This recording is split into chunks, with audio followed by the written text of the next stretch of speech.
आपको इम्पोर्टेंट के रूप में लिया गया है और ऐसे क्वेश्चन आता है एग्जाम में प्रत्येक साल। ठीक है, तो शुरुआत किया जाए। चलिए,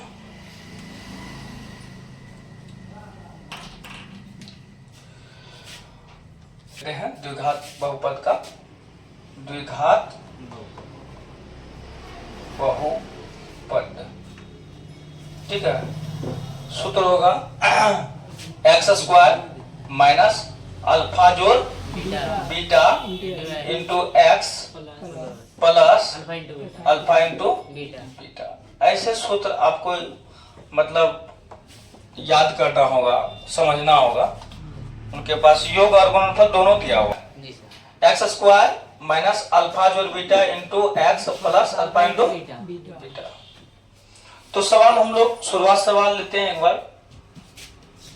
सवाल क्या कह रहा है कि एक द्विघात बहुपद ज्ञात करें। क्या ज्ञात करना है? द्विघात बहुपद जिसके शून्यकों का योग 3 तथा गुणनफल कितना दिया हुआ? -10 है।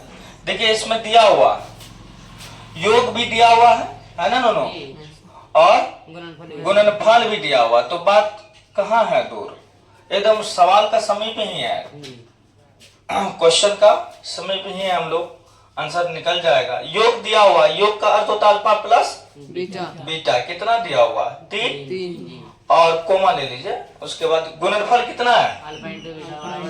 अल्फा इंटू बीटा बराबर -10। समझे? योग दिया हुआ है और गुणनफल दिया हुआ। ठीक है, द्विघात बहुपद ज्ञात करना है। क्या ज्ञात करना दोनों? द्विघात बहुपद। हाँ, समझे? चलिए, सूत्र क्या बनेगा? एक्स स्क्वायर माइनस अल्फा जो beta into x plus alpha into beta. ठीक है, एक्स स्क्वायर माइनस अल्फा जो बीटा का मान कितना दिया हुआ? 3 इंटू क्या है? एक्स है, प्लस का प्लस अल्फा इंटू बीटा का मान कितना दिया हुआ? -10। एक्स स्क्वायर माइनस 3 को एक्स से गुणा करेंगे क्या होगा? 3x plus plus minus 10। ऐसा ऑप्शन में है क्या? हाँ है, यही मेरा आंसर होगा। द्विघात समीकरण मांगता तो हम इक्वल 0 दे सकते थे, लेकिन द्विघात बहुपद मांग रहा है तो कोई बात नहीं। यही है ना एक्स स्क्वायर, डी के साथ चला जाएगा। समझे? एक बार आप नोट कर लीजिए, कोई दिक्कत नहीं है।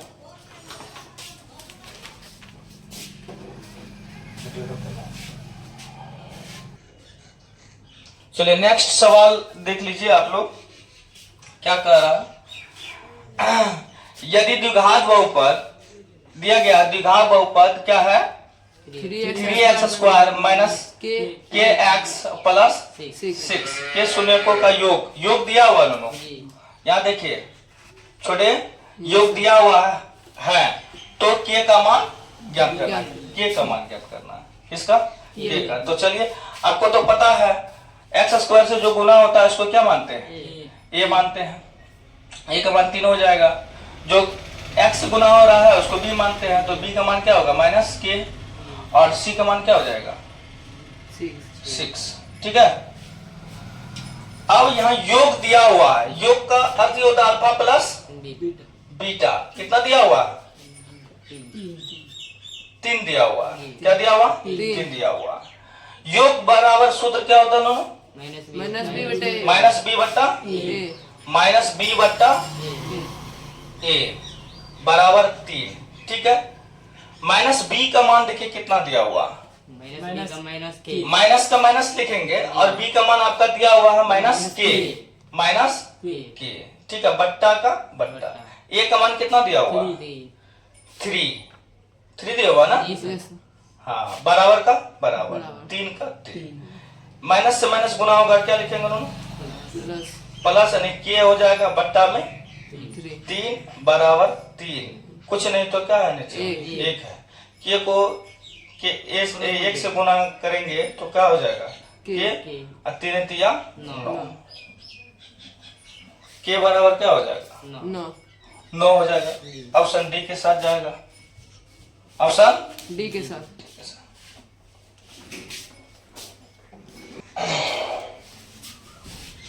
नेक्स्ट सवाल फिर देखिए, तीसरा नंबर का क्या कह रहा? यदि बहुपद ठीक है, क्या है? यही है ना? हाँ। यदि बहुपद 2x² minus 9x plus b में b का मान ज्ञात करे। अरे वाह, b का मान ज्ञात करे।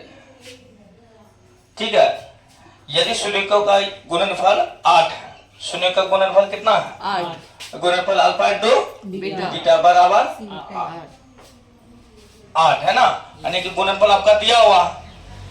अब देखिए, आपको तो पता होगा a बराबर चला जाएगा 2, ठीक है, d बराबर -9, c बराबर बी।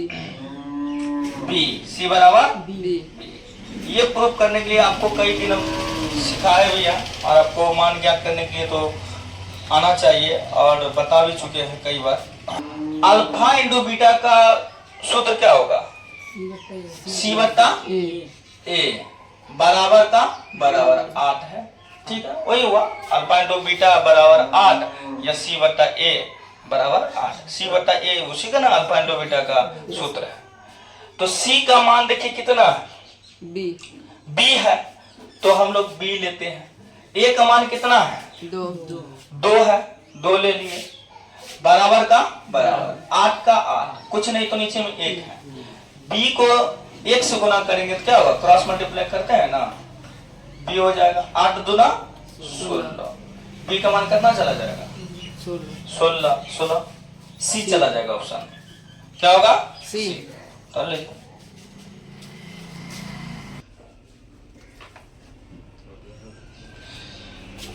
चलिए, यह सवाल क्या कह रहा है देख लीजिए। थे इसमें भी बहुपद x² माइनस 3x प्लस 3 के शून्यकों का योग, के शून्यकों का योग और गुणनफल का अनुपात ज्ञात करें। यानी कि योगफल और गुणनफल का अनुपात ज्ञात करना है। जबकि आपका बहुपद दिया गया है, आपको तो ये बात पता है दोनों, a b और c। ठीक है, x² से जो गुणा करता है उसको क्या मानते हैं? a मानते हैं। a का मान क्या हो जाएगा? 1। b का मान क्या हो जाएगा? -3। और c का मान क्या हो जाएगा? 3।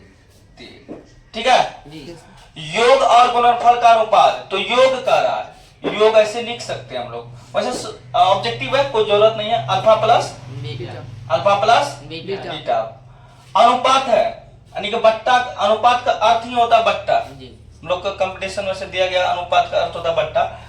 ठीक है, अनुपात क्या है? गुणनफल अल्फा इंटू बीटा। ठीक है, अब देखिए, अल्फा प्लस बीटा का सूत्र क्या बनेगा? -b बट्टा a। अनुपात का अनुपात, गुणनफल का सूत्र क्या बनेगा? c बट्टा a। ये बट्टा में है a। आपको समझ में आ जाना चाहिए ना, ऊपर नीचे हो जाएगा, कट जाएगा, a कट गया, बचा क्या? -b अनुपात c। b का मान देख लीजिए कितना है? -3 है, तो माइनस से गुना होगा, क्या होगा? +3। लिखना तो जरूरत नहीं प्लस। अनुपात का अनुपात, c का मान देखिए कितना है? 3। ठीक है, 3 कट गया, एक कम, यानी 1 तिया 3, 1 तिया 3 है कि नहीं? यानी 1 अनुपात 1। देखिए, ऑप्शन ए में चला जाएगा। ठीक है, ऐसे उतार लीजिए आप लोग।